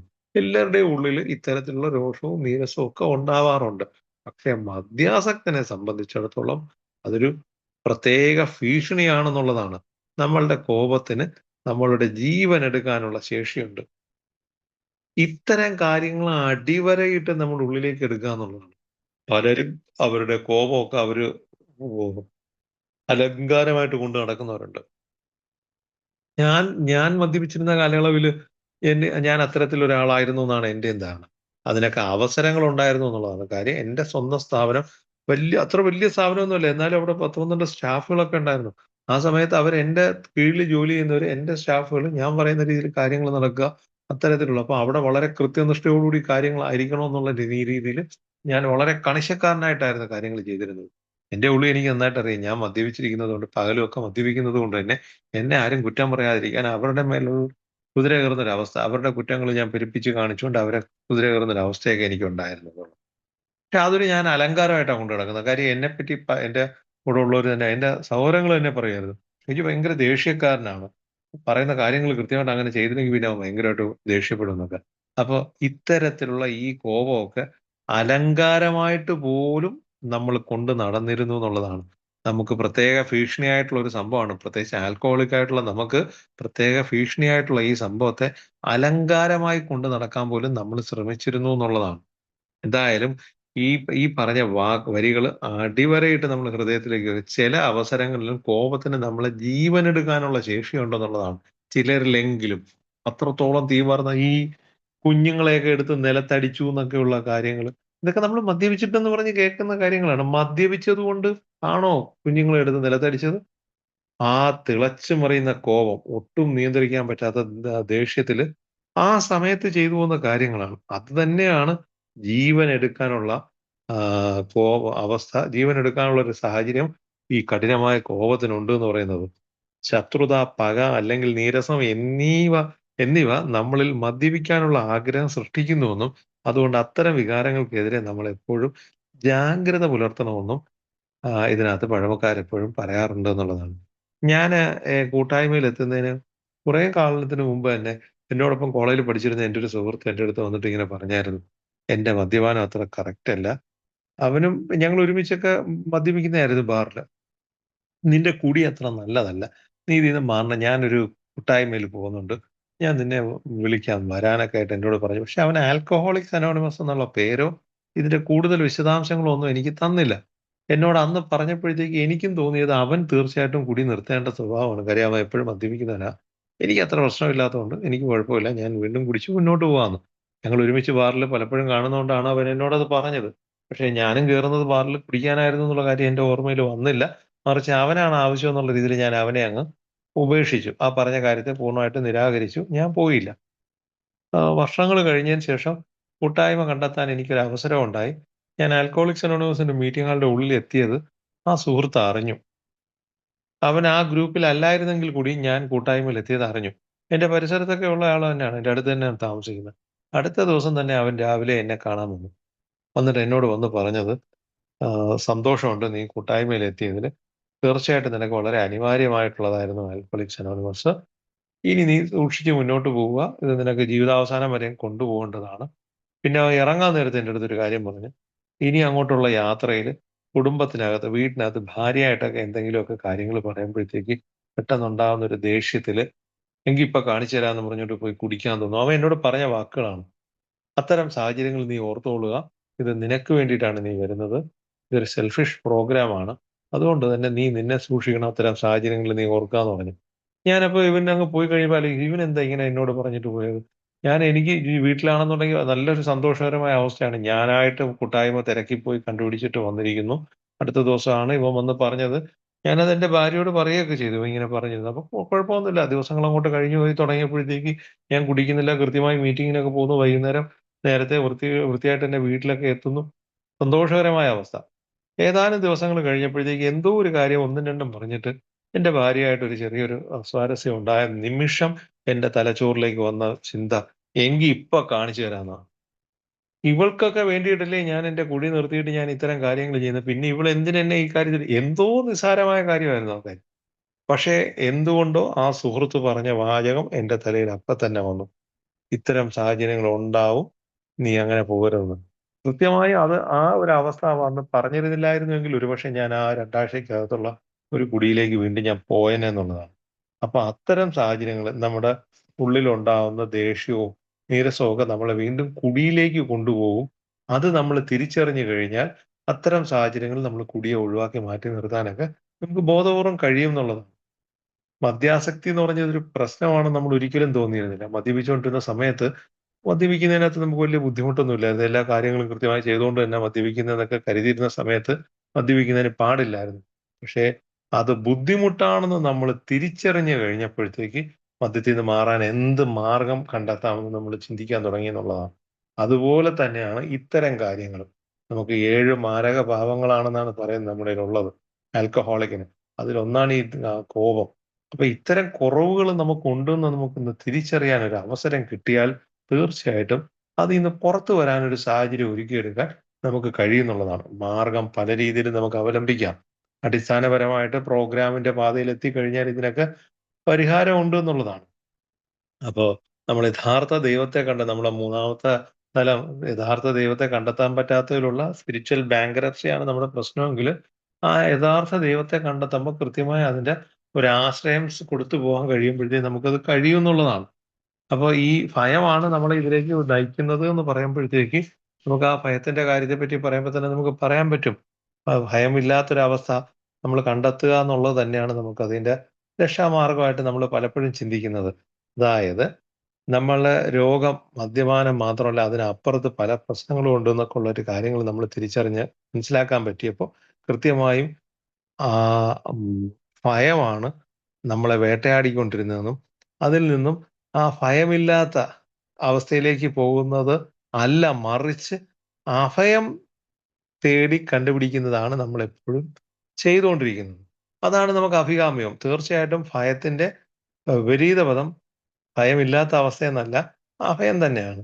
അത് നമ്മൾ അറിഞ്ഞോ അറിയാതെയോ നമ്മൾ പതുക്കെ പതുക്കെ മദ്യത്തിൽ എത്തിയപ്പോഴാണ് നമ്മുടെ പ്രശ്നങ്ങളെല്ലാം നമുക്കൊരു പരിധിവരെ കൊണ്ടു നടക്കാൻ പറ്റി. അതായത് മദ്യപിച്ചുകൊണ്ടിരുന്ന സമയത്ത് നമുക്ക് ഒരു പ്രശ്നങ്ങളും നമ്മളെ എഫക്ട് ചെയ്യാതിരുന്നത് നമ്മൾ അഭയം കൊടുത്തിരുന്നത് മദ്യത്തിലായിരുന്നത് കൊണ്ടാണ്. അപ്പൊ അത്തരത്തിൽ നമ്മൾ എന്ത് പ്രശ്നങ്ങൾ വന്നാലും മദ്യം കൊണ്ട് നമുക്ക് അതിനെ പരിഹരിക്കാനുള്ളൊരു സാഹചര്യം ഉണ്ടായിരുന്നു. എന്നാൽ സാഹചര്യങ്ങൾ മുന്നോട്ട് പോയപ്പോഴത്തേക്ക് കുടി നമുക്ക് പറ്റാതെ വന്നപ്പോഴത്തേക്ക് നമ്മൾ മദ്യത്തിൽ നിന്നും പിന്നോട്ട് മാറി ആ അഭയസ്ഥാനം മദ്യത്തിൽ നിന്ന് എടുത്ത് മാറ്റി. അത് നമ്മൾ പിന്നീട് എവിടെയെങ്കിലും ഒന്ന് കൊടുക്കണം. നമുക്ക് എവിടെയെങ്കിലും അഭയം അർപ്പിച്ചേ നമുക്ക് മുന്നോട്ട് പോകാൻ കഴിയൂ എന്നുള്ളതാണ് നമ്മുടെ പരിമിതി എന്നുള്ള കാര്യം നമ്മൾ തിരിച്ചറിഞ്ഞു. അപ്പൊ ആ അഭയം കൊടുക്കേണ്ടത് തീർച്ചയായിട്ടും ആ വലിയ ശക്തിയിലാണ്. അതിനു വേണ്ടിയിട്ട് നമ്മൾ ശ്രമിക്കുക. അത് പരിശീലിച്ചെടുക്കേണ്ട ഒരു കാര്യം തന്നെയാണ്. അത്തരത്തിൽ നിരന്തരമായ പരിശീലനം നടത്തിയെടുക്കുമ്പോൾ നമ്മളുടെ ഉള്ളിലുണ്ടാവുന്ന ഭയപ്പാടുകൾ അത് കൃത്യമായി ഇത് അളന്നു മുറിച്ച് എഴുതി പറയുന്ന കാര്യങ്ങളൊന്നുമല്ല. നിസ്സാരമായ കാര്യങ്ങൾക്ക് പോലും, വളരെ സങ്കീർണമായ പ്രശ്നത്തിനും ഒരുപോലെ നമ്മുടെ ഉള്ളിലുണ്ടാകുന്ന ഭയം നമ്മൾ ഊറിക്കൂടി ഏതെങ്കിലും ഒന്നിലേക്ക് കേന്ദ്രീകരിക്കും എന്നൊക്കെ നമ്മൾ നേരത്തെ മനസ്സിലാക്കിയിട്ടുണ്ട്.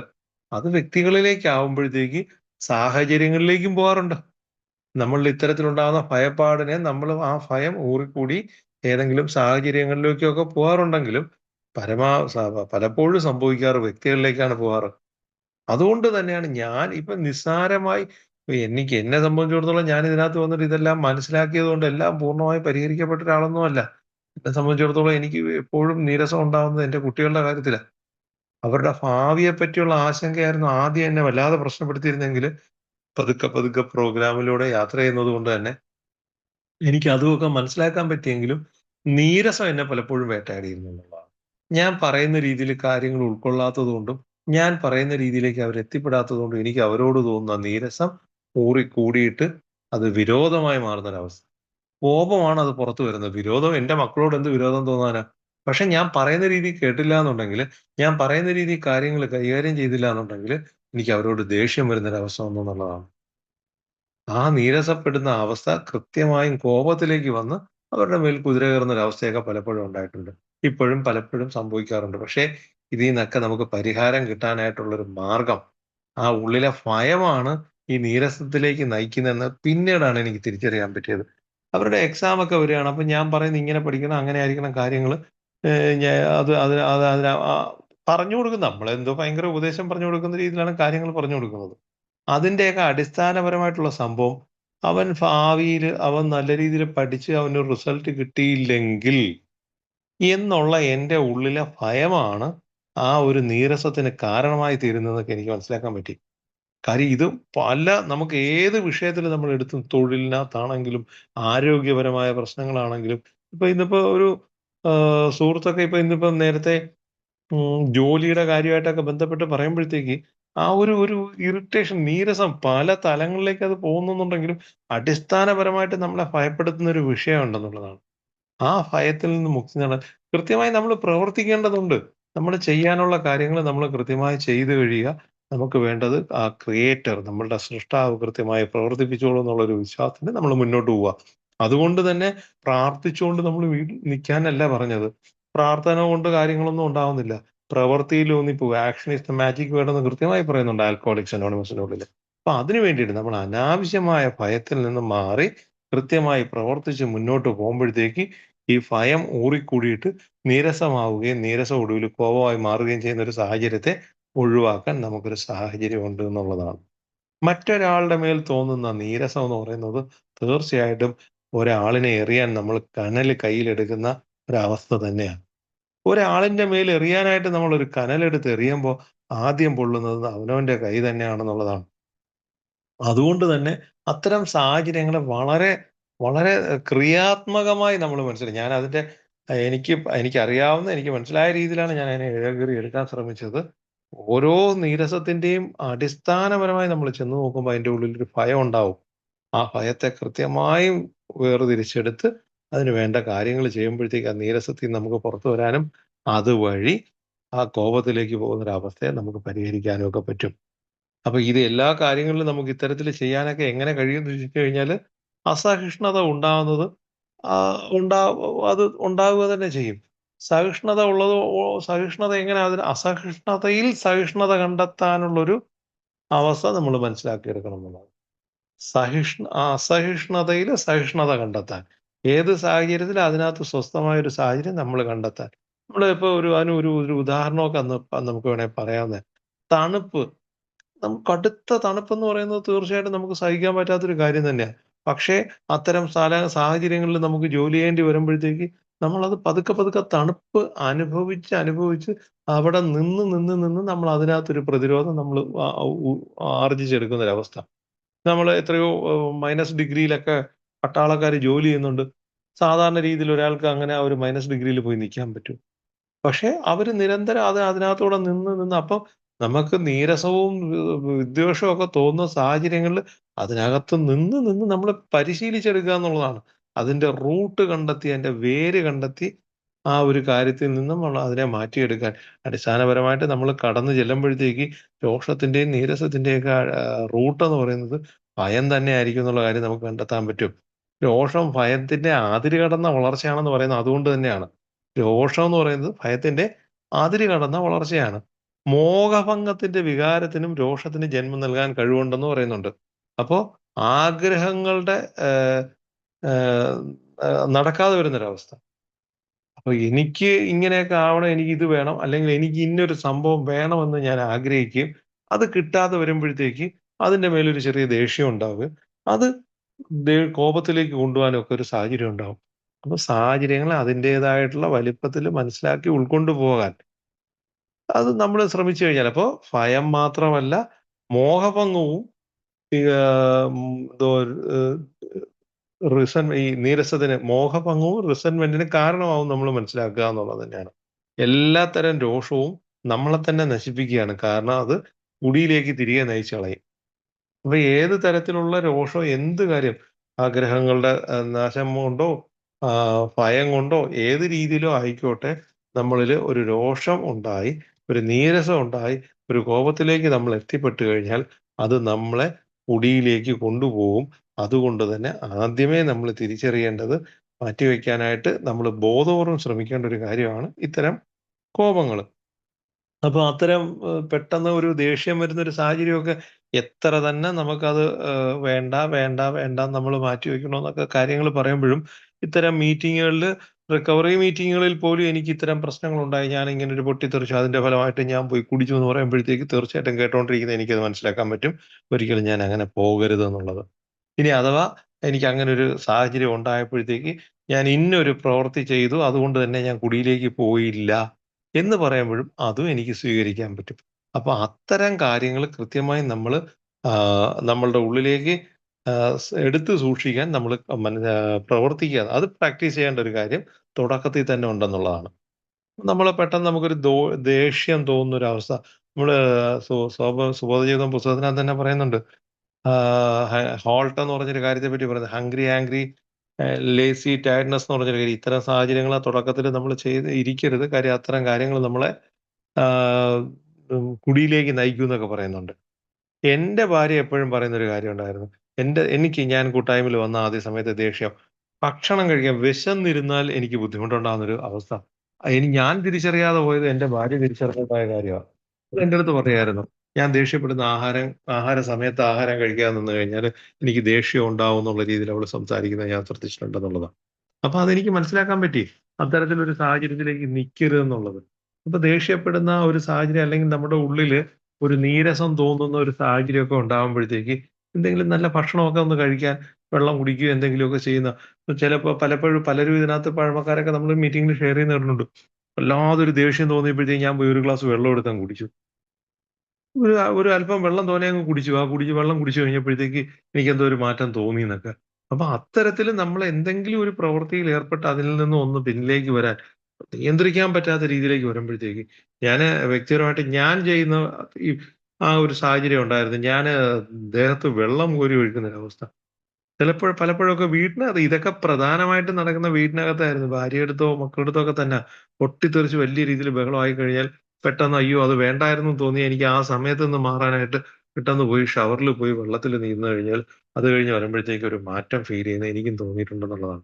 അതുപോലെ തന്നെ ഇത്തരം സാഹചര്യങ്ങൾ എന്തെങ്കിലും പെട്ടെന്ന് നമുക്ക് താങ്ങാനാവാത്ത, നിയന്ത്രണം നമ്മുടെ കയ്യിൽ നിന്ന് പോകുന്നു എന്ന് തോന്നുന്ന സമയത്തൊക്കെ നമ്മുടെ സ്പോൺസറെയോ അല്ലെങ്കിൽ പഴമക്കാരായിട്ടുള്ള ആരെങ്കിലും ഒരാളിനെ വിളിച്ചിട്ട് എനിക്കിങ്ങനെ ഒരു വിഷയം വരുന്നു എന്ന് പറഞ്ഞു കഴിഞ്ഞാൽ അത് അത് നമ്മളെ സഹായിക്കുന്നുള്ളൂ. അദ്ദേഹം എന്ത് മറുപടി പറയുന്നു എന്നൊന്നും പ്രസക്തിയില്ല. അതിനേക്കാളും മുമ്പ് തന്നെ നമ്മുടെ ഉള്ളില് ആ ഒരു ഫോൺ വിളി, നമ്മൾ അങ്ങനെ ബന്ധപ്പെടാനായിട്ടൊരു ശ്രമം നടത്തുമ്പോൾ തന്നെ നമ്മുടെ ഉള്ളില് അതിൽ നിന്ന് പതുക്കെ പതുക്കെ പുറമേക്ക് വരുന്നൊരു മനസ്സിലാക്കാൻ പറ്റും. അതുപോലെ തന്നെ അല്പം വിശ്രമമൊക്കെ എടുക്കുന്ന ഒരവസ്ഥ, എന്തെങ്കിലും ഇതുമായിട്ടൊക്കെ ബന്ധപ്പെട്ട് ജോലിയൊക്കെ ചെയ്ത് നിൽക്കുന്ന, അല്ലെങ്കിൽ ആയാസകരമായിട്ടൊക്കെ ഉള്ള ഒരു അവസരത്തിലാണ് ഇങ്ങനൊരു നിറസൻമെന്റോ അല്ലെങ്കിൽ നമുക്ക് അങ്ങനെ ഒരു കാര്യം തോന്നുന്നുണ്ടെങ്കിൽ ഒരല്പം അതിൽ നിന്ന് മാറി നിൽക്കാനായിട്ടൊക്കെ, ആ സാഹചര്യങ്ങളിൽ നിന്നും മാറി നിന്ന് റെസ്റ്റ്, ഒരു അല്പം വിശ്രമം എടുക്കുക, റെസ്റ്റ് എടുക്കുക. അതുപോലെ തന്നെ അതിൽ നിന്ന് മാറി നിൽക്കുക, മറ്റേതെങ്കിലും ഒരു പ്രവൃത്തിയിലേക്കൊക്കെ ഒന്ന് ഇറങ്ങി മാറാനും ഒക്കെ ചെയ്യുന്നത്, ഒന്ന് മാറി സഞ്ചരിക്കുന്നതും ഒക്കെ ആ സാഹചര്യത്തിൽ നമ്മളെ സഹായിക്കുന്നതായിട്ട് നമുക്ക് മനസ്സിലാക്കാൻ പറ്റും. അതുപോലെ തന്നെ നിരന്തരമായിട്ട് നമ്മൾ വ്യായാമം ചെയ്യുന്നത്, ശരീരത്തിന് വ്യായാമം കൊടുക്കുന്നത്, ഇഷ്ടമുള്ള സംഗീതം കേൾക്കുന്നത് ഒക്കെ നമുക്ക് കുറേശ്ശെ കുറേശ്ശെ ഇത്തരം കാര്യങ്ങളെ നമുക്ക് മെരുക്കി കൊണ്ടുവരുന്നതിന് ഒരു അവസരം നമ്മളിൽ കിട്ടും എന്നുള്ളതാണ്. അതുപോലെ തന്നെ നമുക്ക് എടുത്തു പറയേണ്ട മറ്റൊന്നാണ് പ്രശാന്തിയുടെ പ്രാർത്ഥന. ഈ പുതുതായിട്ടൊക്കെ വന്ന പുതുമക്കാരായിട്ടുള്ളവരെ സംബന്ധിച്ചിടത്തോളം ഇത്തരം ഒരു പെട്ടെന്നൊരു ദേഷ്യം ഉണ്ടാകുന്ന സാഹചര്യത്തില് പെട്ടെന്ന് അതിൽ നിന്നൊരു മുക്തി നേടാനായിട്ടൊക്കെ നമുക്ക് പ്രശാന്തിയുടെ പ്രാർത്ഥന നമ്മൾ കൃത്യമായി മനസ്സിലാക്കി വെക്കുന്നതും, അത് ആ സമയങ്ങളിൽ ഉരുവിടുന്നതും ഒക്കെ നമ്മളെ സഹായിക്കാറുണ്ട്. എനിക്ക് കഴിയാത്ത കാര്യത്തിൽ ഞാൻ അതേ രീതിയിലങ്ങ് സ്വീകരിക്കുക എന്നുള്ളതാണ്. അപ്പൊ അതിനകത്ത് ഞാൻ കിടന്ന് ബഹളം വെച്ചിട്ട് കാര്യമൊന്നുമില്ല എന്നുള്ളത് തിരിച്ചറിയാൻ പറ്റിയിട്ടുണ്ടെങ്കിൽ ഇത്തരം സാഹചര്യങ്ങളിൽ പ്രാർത്ഥന നമ്മളെ വല്ലാതെ സഹായിക്കും എന്നുള്ളതാണ്. പിന്നീട് ആ ഒരു സാഹചര്യത്തെ ആ പ്രാർത്ഥനയുടെ ഒരു അനന്തരഫലമായിട്ട് തന്നെയാണ്. അതിനെ നിരുപാധികം അങ്ങ് അംഗീകരിക്കുക എന്നുള്ളതാണ്. എവിടെയെങ്കിലും എന്തെങ്കിലും ഒരു സാഹചര്യത്തിലൊക്കെ ചെന്ന് നിൽക്കുമ്പോഴത്തേക്ക് പ്രത്യേകിച്ച് നമ്മള് ഈ ട്രാഫിക്കിലൊക്കെ ഉള്ള കാര്യങ്ങൾ നേരത്തെ നമ്മളിവിടെ പറഞ്ഞായിരുന്നു. അത്തരം സാഹചര്യത്തിലൊക്കെ പോയി നിൽക്കുമ്പോഴത്തേക്ക് നമുക്കത് പറ്റത്തില്ല. നമുക്ക് അവിടെ ഒരു നീരസം ഉണ്ടാവും. എന്തിന്? നമ്മളൊരു ഡോക്ടറെ കാണാനായിട്ട് പോയി നിന്നാൽ പോലും ആ ലൈനിൽ നിൽക്കുമ്പോഴത്തേക്ക് പോലും അതിനൊരു ക്ഷമയോടെ നിൽക്കാനുള്ളൊരു അവസരമില്ലാതെ നമുക്കുണ്ടാകുന്ന നീരസം അവിടെ ഇത്തരം ഒരു 100 ഉദാഹരണങ്ങൾ നമുക്ക് പറയാൻ പറ്റും. നമുക്കുണ്ടാവുന്ന നീരസം നമ്മളവിടെ പതുക്കെ പതുക്കെ കോപത്തിലേക്ക് നമ്മൾ എന്തെങ്കിലുമൊക്കെ പറഞ്ഞു പോകുന്നൊരവസ്ഥ. ഭക്ഷണം കഴിക്കാനൊരു ഹോട്ടലിൽ പോയിരിക്കുമ്പോഴത്തേക്ക് ആഹാരം കൊണ്ടുവരാൻ ഒരു അല്പം ലേറ്റ് ആയാല് നമുക്ക് വേണ്ട പരിഗണന കിട്ടുന്നില്ല എന്നുള്ളൊരു തോന്നൽ വന്നു കഴിഞ്ഞാൽ അത് അപ്പോഴവിടെ എൻ്റെ അഭിമാനത്തിന് ക്ഷതം സംഭവിക്കുന്നു എന്നൊരു തോന്നലാണ്. അത് ഭയമാണ് നമ്മുടെ ഉള്ളിൽ അപ്പോഴുണ്ടാകുന്നത്. എൻ്റെ അഭിമാനത്തിന് ക്ഷതം സംഭവിക്കുന്നു. അപ്പൊ അവിടെ പ്രതികരിക്കും. അവിടെ പിന്നെ നമ്മൾ അതിന്റെ അപ്പുറത്തുള്ള രീതിയിൽ സംസാരിക്കുന്ന ഒരവസ്ഥ വരും. ആ ഒരു ബില്ലടയ്ക്കാനായിട്ട് ഒരു ക്യൂവിൽ നിന്ന് കഴിഞ്ഞാല് അതിനൊന്നും നമുക്ക് ആ ഒരു ക്ഷമയോടെ നിൽക്കാൻ പറ്റത്തില്ല. ഏതെങ്കിലും ഈ എതിരെ വരുന്ന അല്ലെങ്കിൽ അതിനകത്ത് നമ്മളെപ്പോലെ അല്ലെങ്കിൽ ഇപ്പം രോഗിയാവണം എന്നുള്ളതിന് ഈ അമിത മദ്യാസക്തി എന്ന് പറഞ്ഞൊരു രോഗമാണ്. നമ്മൾ ഇത്തരം രോഗത്തിലേക്ക് വരാൻ കുടിക്കണമെന്ന് നിർബന്ധമൊന്നും ഇല്ല എന്ന് നമ്മൾ ഇതിനകത്ത് മനസ്സിലാക്കി. ആ കൂട്ടായ്മയില് ആൽക്കഹോളിക്സ് അനോണിമസിൽ എത്തണമെന്നില്ല, അമിത മദ്യാസക്തനായിരിക്കണമെന്നില്ല. അത്തരത്തിലുള്ളവർക്കും ഒക്കെ നമ്മുടെ ബിഗ് ബുക്കിനകത്ത് കൃത്യമായി പറയുന്നത് അത്തരത്തില് അവരും രോഗിയാണെന്നുള്ള കാര്യം തിരിച്ചറിയാൻ പറ്റാതെ ഒരു ലൈനിൽ ക്യൂവിൽ നിൽക്കുമ്പോഴത്തേക്ക് മുമ്പിൽ ഒരാൾ വന്ന് കയറും. അയാൾ നമ്മളെക്കാളും വലിയ രോഗമുള്ള ഒരാളായിരിക്കും.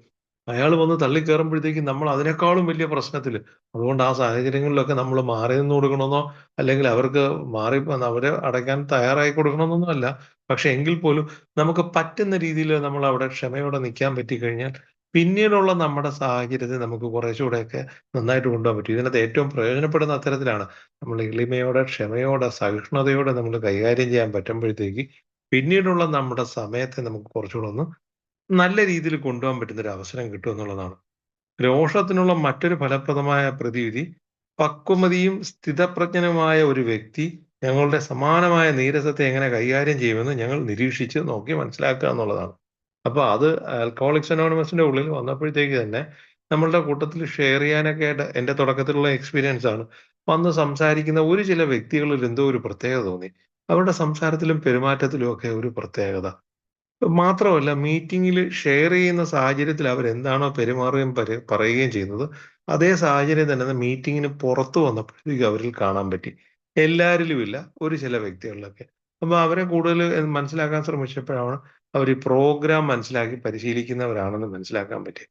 അപ്പൊ ഇത്തരം സാഹചര്യങ്ങളിൽ അത്തരം ആൾക്കാർ എങ്ങനെയാണ് രോഷത്തെയും നീരസത്തെയൊക്കെ കൈകാര്യം ചെയ്യുന്നതെന്ന് നമുക്ക് കണ്ട് മനസ്സിലാക്കാൻ പറ്റി കഴിഞ്ഞാൽ ആ രീതിയിലേക്ക് നമുക്കും പതുക്കെ പ്രവർത്തിക്കാൻ. ഇതിന്റെയൊക്കെ അടിസ്ഥാനപരമായിട്ട് ഈ ഉള്ളിന്റെ ഭയം കണ്ടെത്തി അതിനെ നമ്മൾ ഇഴകീറി എടുത്ത് മനസ്സിലാക്കാനൊക്കെ സാഹചര്യമുണ്ട്. പക്ഷെ അതിനൊക്കെ മുമ്പ് തന്നെ നമുക്ക് ഇത്തരം സാഹചര്യങ്ങൾ നമ്മളെ കൂടുതൽ പ്രശ്നത്തിലേക്ക് കൊണ്ട് ചാടിക്കും എന്നുള്ളത് കൊണ്ട് അത്തരം കാര്യങ്ങളെ മനസ്സിലാക്കാനുള്ള ഒരു അവസരം നമ്മൾ പ്രയോജനപ്പെടുത്താവുന്നതാണ്. മറ്റ് നിരവധി വ്യക്തികൾക്ക് അതുപോലെ പ്രയോജനകരമാണെങ്കിലും ഒരു നല്ല കൗൺസിലറെയോ മനഃശാസ്ത്രജ്ഞനെയോ ഡോക്ടറെ അതുമല്ലെങ്കിൽ ഒരു പുരോഹിതനെ നൽകുന്ന മാർഗങ്ങൾ നമുക്ക് സ്വീകരിക്കാമെന്ന് ഇതിനകത്ത് പറയുന്നുണ്ട്. നമ്മളെ കൊണ്ട് അത്തരത്തില് പറ്റുന്നില്ല, ഇത്തരം സാഹചര്യങ്ങൾ നമുക്ക് കഴിയുന്നില്ല എന്നുണ്ടെങ്കിൽ നമ്മളൊരു കൗൺസിലറെയോ ഡോക്ടറെയോ ഒക്കെ കാണാം. കണ്ടിട്ട് അതിന് എന്താ വേണ്ടതെന്നുള്ളത് നമ്മൾ നേരത്തെ പറഞ്ഞു കഴിഞ്ഞു. നമ്മുടെ ശാരീരികമായിട്ടുള്ള ഒരു അലർജിയാണ്. ഫിസിക്കൽ അഡ്രിനാലിൻ എന്ന് പറഞ്ഞ ഹോർമോൺ ന്യൂറോ ട്രാൻസ്മിറ്ററിന്റെ സ്വാധീനവും ഇത്തരം സാഹചര്യങ്ങളും ഇല്ലാതെ നമ്മൾ വരുന്നുണ്ട്. അപ്പൊ അത്തരം കാര്യങ്ങളെ ക്രമപ്പെടുത്തേണ്ട ചില സാഹചര്യങ്ങൾ വരും. അപ്പൊ അതിനാണെന്നുണ്ടെങ്കിൽ നമ്മളൊരു കൗൺസിലറോ ഡോക്ടറെ ഒക്കെ സഹായം ചിലപ്പോഴെങ്കിലും ഒക്കെ വേണ്ടി വന്നേക്കാം. അതുപോലെ തന്നെ അപകടരഹിതമായ കായിക പ്രവൃത്തിയിലൂടെ ഞങ്ങളുടെ മാർഗം നമ്മൾ നേരത്തെ പറഞ്ഞു തന്നെയാണ്. നമുക്ക് ഈ ശ്വസന വ്യായാമം, ചൂടുവെള്ളത്തിലുള്ള കുളി, അത്തരം കാര്യങ്ങളിലൊക്കെ നമ്മൾ കൈകാര്യം ചെയ്തു പോകുന്നതും ഇന്ന് ശാശ്വതം നിരന്തരമായിട്ട് ഒരു പ്രാക്ടീസ് എന്നുള്ള ഈ വ്യായാമം ചെയ്യുക, നടത്ത ശീലിക്കുക, അത്തരം കാര്യങ്ങളൊക്കെ നമുക്ക് കുറേശ്ശെ കുറേശ്ശെ നമ്മൾ ഇത്തരം നീരസങ്ങളിൽ നമുക്ക് പുറത്തേക്ക് കൊണ്ടുവരാനൊക്കെ നമുക്ക് അവസരം ഉണ്ടാവും. അതുമൊക്കെ പരിശീലിക്കുന്നത് നന്നായിരിക്കും. അതുപോലെ തന്നെയാണ് അടുത്തൊരു കാര്യം, ഈ കോപത്തെ വെറുതെ അടിച്ചമർത്തുക, ലാഘവത്തോടെ കൈകാര്യം ചെയ്യുക, അല്ലെങ്കിൽ കെട്ടി നിർത്തുക എന്നീ കാര്യങ്ങൾ ശൂന്യമാണെന്നുള്ള കാര്യം. നമ്മൾ പറഞ്ഞു നേരത്തെ സപ്രസ് ചെയ്ത് വെക്കുന്നത് ശരിക്കും അപകടകരമാണ്. അതിന് പകരം രോഷത്തിന് അനുസൃതമായ പ്രവർത്തിക്കാതിരിക്കാനും അതിനെ ശാന്തനമാക്കാനും എന്തെങ്കിലും ചെയ്യാന്നുള്ളതാണ്. അപ്പൊ അതിന് എന്ത് ചെയ്യാൻ പറ്റുമെന്ന് പറഞ്ഞാൽ അടിസ്ഥാനപരമായി ഈ കാര്യം തന്നെയാണ്. നമ്മൾ അതിലേക്ക് നയിച്ചത്, അതിന്റെ റൂട്ട് കോസ് കണ്ടെത്തിയിട്ട് അതിന് പരിഹാരം കണ്ടെത്തുക എന്നുള്ളതാണ്. എപ്പോഴും നമ്മൾ ഇത്തരം സാഹചര്യങ്ങളിൽ നമ്മൾ ചെന്ന് നിൽക്കുന്നത് നമ്മുടെ ഭയമായിരിക്കും നമ്മളിൽ എത്തുക. ഭയമോ അല്ലെങ്കിൽ മോഹഭംഗമോ, ഇത് രണ്ടും തന്നെയാണ്. ഭയമോ മോഹഭംഗങ്ങളോ ആണ് നമ്മളെ എപ്പോഴും നീരസത്തിലേക്ക് നയിക്കും. ഞാൻ വിചാരിച്ച രീതിയിൽ കാര്യങ്ങൾ എത്തിയില്ലെങ്കിൽ എനിക്ക് അതിനകത്തുണ്ടാവുന്ന ഒരു വിഷമം, അത് നമുക്ക് ലളിതമായിട്ടൊക്കെ നമ്മളിങ്ങനെ പറയുമെങ്കിലും അത് പക്ഷെ അത്ര ചെറുതല്ല. അത് പതുക്കെ പതുക്കെ പതുക്കെ നീരസമായിട്ട് മാറുകയും പിന്നീട് അത് കോപത്തിലേക്ക് പോവുകയും ചെയ്യുന്നു എന്നുള്ളത് തന്നെയാണ്. അപ്പൊ എന്തായാലും നമുക്കുള്ള ഈ യാത്രയിൽ ആൽക്കഹോളിക്സ് അനോണിമസിനകത്ത് എത്തി കാര്യങ്ങൾ വസ്തുനിഷ്ഠാപരമായി മനസ്സിലാക്കി നമ്മൾ മുന്നോട്ട് പോകുമ്പോഴത്തേക്ക് നമ്മളുടെ ഭയമാണ് നമ്മുടെ പ്രശ്നമെന്ന് മനസ്സിലാക്കാനും അതിൽ നിന്നും യഥാർത്ഥ ശക്തിയെ കണ്ടെത്തി അഭയം അങ്ങോട്ട് കൊടുത്തു പോകാനും ഒക്കെ കഴിയുമ്പോഴത്തേക്ക് നമുക്ക് ഇതിൽ നിന്നൊക്കെ മുക്തി നേടാൻ പറ്റും എന്നുള്ളതാണ്. നമ്മളുടെ യാത്രയിൽ നമുക്ക് നമ്മളോടൊപ്പം യാത്ര ചെയ്യുന്നവരെ നമുക്ക് കാണാനും കേൾക്കാനും മനസ്സിലാക്കാനും അവരെ ഉൾക്കൊള്ളാനും കൂടെ, ഒരുപക്ഷെ ഒരിക്കൽ പോലും കണ്ടിട്ടും കേട്ടിട്ടും ഇല്ലാത്ത ഒരാളിനോട് പോലും നമുക്ക് കുറച്ചുകൂടെയൊക്കെ സ്നേഹത്തോടും സഹിഷ്ണുതയോടും പെരുമാറാനൊക്കെ പറ്റുന്നത് നമ്മളിൽ ധാരാളം എളിമ കണ്ടെത്താൻ അവസരമാക്കി മാറ്റും എന്നുള്ളതാണ്. ഇത്തരത്തില് എളിമ പരിശീലിക്കുന്നതിലൂടെ നമുക്ക് ഇത്തരം കാര്യങ്ങളെ നമുക്ക് മുന്നോട്ട് കൊണ്ടുപോകാൻ കാര്യം, എന്റെ പരിമിതികളും ന്യൂനതകളും എന്തെന്ന് കൃത്യമായി എനിക്ക് മനസ്സിലാക്കി കഴിയുമ്പോഴത്തേക്ക് തീർച്ചയായിട്ടും അത്തരം സാഹചര്യങ്ങളിൽ നിന്ന് വിട്ടു നിൽക്കാനുള്ള ഒരു സാഹചര്യം, അതിൽ നിന്ന് മാറി നിൽക്കാൻ. കാര്യം നേരത്തെ പറഞ്ഞതുപോലെ ഞാൻ ഇതിനകത്തൊക്കെ പോയി മത്സരിക്കാനായിട്ട് തയ്യാറാവുകയാണെങ്കിൽ ഇതിന്റെ ഏറ്റവും വലിയ ബലിയാട് ഞാൻ തന്നെ ആയിരിക്കും എന്നുള്ളതാണ്.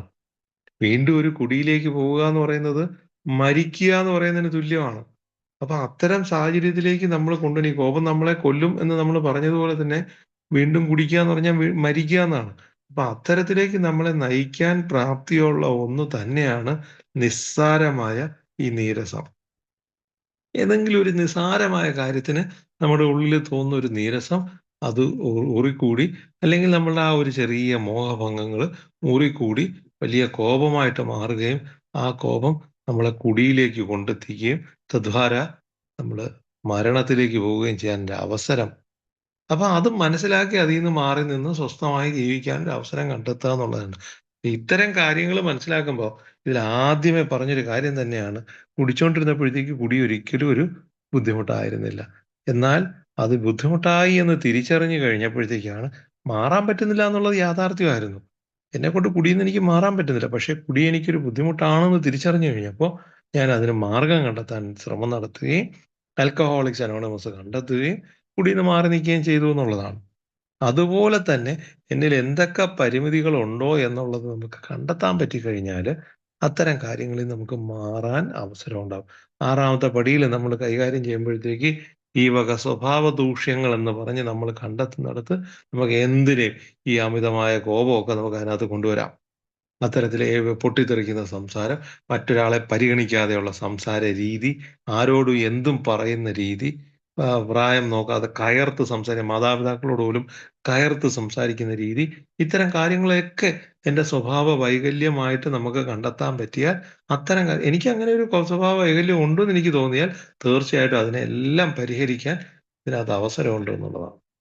അത് കുറച്ചുകൂടെ നമ്മൾ കടന്ന് മുന്നോട്ട് പോകുമ്പോഴത്തേക്ക് 10ാമത്തെ പടിയിലെത്തി നിന്നിട്ട് നമ്മളുടെ ഈ പ്രശ്നങ്ങളൊക്കെ പരിഹരിച്ചതിന് ശേഷം വീണ്ടും അങ്ങോട്ട് തെറ്റ് ചെയ്യുമ്പോഴെല്ലാം തുടർന്നും തെറ്റ് ചെയ്യുമ്പോഴെല്ലാം എന്ന് പറഞ്ഞ സ്ഥലത്ത് നമുക്ക് എൻ്റെ പ്രവൃത്തി കൊണ്ടോ, എൻ്റെ വാക്കുകൊണ്ടോ, എൻ്റെ ചിന്ത കൊണ്ടോ മറ്റൊരാൾക്കൊരു ബുദ്ധിമുട്ടുകൾ വന്നിട്ടുണ്ടോ, അതിന് ഈ എൻ്റെ ദേഷ്യം, എൻ്റെ കോപം, അല്ലെങ്കിൽ ആ മനുഷ്യനോട് തോന്നിയ നീരസം, ആ സാഹചര്യത്തോട് തോന്നിയ നീരസം ആ സ്ഥലത്തിനോട് തോന്നിയ നീരസം അതൊക്കെ എന്നിൽ അതിന് കാരണമായിട്ടുണ്ടോ എന്ന് വിലയിരുത്തി അത്തരം കാര്യത്തെ ക്രമപ്പെടുത്തി കൊണ്ടുപോകാനുള്ളൊരു സാഹചര്യം ഒരുക്കിയെടുക്കാൻ 10ാമത്തെ പടിയിൽ നമുക്ക് അവസരം ഉണ്ടെന്നുള്ളതാണ്.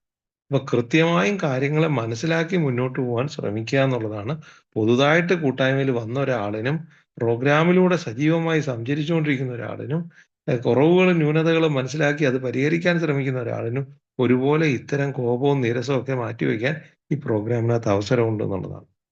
ഇത് തിരിച്ചറിയുകയും അത്തരം കാര്യങ്ങളിലേക്ക് വേണ്ടിയിട്ട് പ്രവർത്തിക്കാനും തയ്യാറാകുക എന്നുള്ളത് മാത്രമാണ് നമുക്ക് ചെയ്യാൻ പറ്റുന്നത്. അപ്പൊ ഇന്നത്തെ വിഷയമായിട്ട് ബന്ധപ്പെട്ട് നമ്മൾ വിദ്വേഷവും നീരസവുമാണ് നമ്മൾ ഇന്ന് പറഞ്ഞിരുന്ന വിഷയം. അത്തരം കാര്യമായിട്ട് നമുക്ക്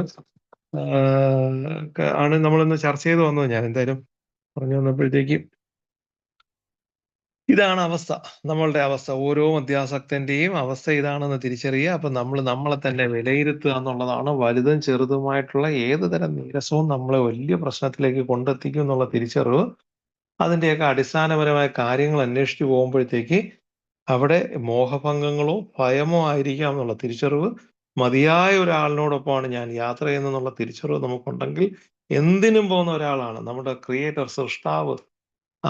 നമുക്ക് വേണ്ട എന്തിനും പോകുന്ന ഒരാളാണെന്ന തിരിച്ചറിവ് നമുക്കുണ്ടെങ്കിൽ ഞാൻ ചെയ്യേണ്ട കാര്യങ്ങൾ കൃത്യമായും ഉത്തരവാദിത്വത്തോടുകൂടി ഞാൻ ചെയ്യാൻ തയ്യാറാവുകയാണെങ്കിൽ ഇതിനൊക്കെയും ശാശ്വതമായ പരിഹാരം കിട്ടുമെന്നുള്ള കാര്യം കൂടെ നമ്മൾ മനസ്സിലാക്കുക എന്നുള്ളതാണ്. ഇത്തരം തിരിച്ചറിവുകളാണ്, ഇത്തരം അറിവുകളാണ് നമുക്ക് ഇതിൽ നിന്നൊക്കെ മുക്തി നേടാനായിട്ട് നമ്മളെ ആദ്യം സഹായിക്കുന്നത്. അപ്പൊ ഇത്തരം പ്രശ്നങ്ങൾ നമ്മളിൽ വന്നാൽ നമ്മളിൽ ഇങ്ങനെയൊക്കെ പ്രശ്നങ്ങൾ ഉണ്ടാകും എന്നുള്ള നമ്മളുടെ അംഗീകരിക്കല്, തിരിച്ചറിയലുകൾ, അതിനു വേണ്ടിയിട്ടുള്ള നമ്മളുടെ പ്രവർത്തനങ്ങൾ, അതിൽ നിന്ന് മുക്തി നേടാനുള്ള ശ്രമകരമായ പ്രവർത്തനങ്ങൾ തുടക്കം കുറിക്കുന്നത് തന്നെ അതിന്റെ ഒരു നല്ലൊരു അവസ്ഥയിലേക്ക് നമ്മളെ കൊണ്ടെത്തിക്കുക എന്നുള്ളതാണ്. എന്തായാലും ഇന്നത്തെ മീറ്റിങ്ങിൽ പങ്കെടുത്ത എല്ലാവർക്കും അവരുടെ ജീവിതത്തിൽ ഈ തരത്തിൽ നിസ്സാരമെന്ന് നമ്മൾ കരുതുന്ന രോഷവും നീരസവും ഒക്കെ എത്രത്തോളം നമ്മുടെ സ്വഭാവത്തെ സ്വാധീനിക്കുന്നു തിരിച്ചറിയാൻ ഒരു അവസരം ഒരുക്കാൻ കഴിഞ്ഞിട്ടുണ്ടെങ്കിൽ ഇനിയുള്ള നമ്മുടെ അങ്ങോട്ടുള്ള തുടർന്ന് ഷെയറിങ്ങിലൊക്കെ കാര്യങ്ങളെ പരാമർശിച്ച് നമുക്ക് മുന്നോട്ട് പോവാം. ഇന്നത്തെ മീറ്റിങ്ങിന് പങ്കെടുത്ത എല്ലാവർക്കും ഒറ്റ വാക്കിൽ നന്ദി പറഞ്ഞുകൊണ്ട് നിർത്തുന്നു. താങ്ക് യു രാജേഷ് ചേട്ടാ. താങ്ക് യു ഷൈജു ചേട്ടാ. Thank you. ഞങ്ങളോടൊപ്പം ഇത്ര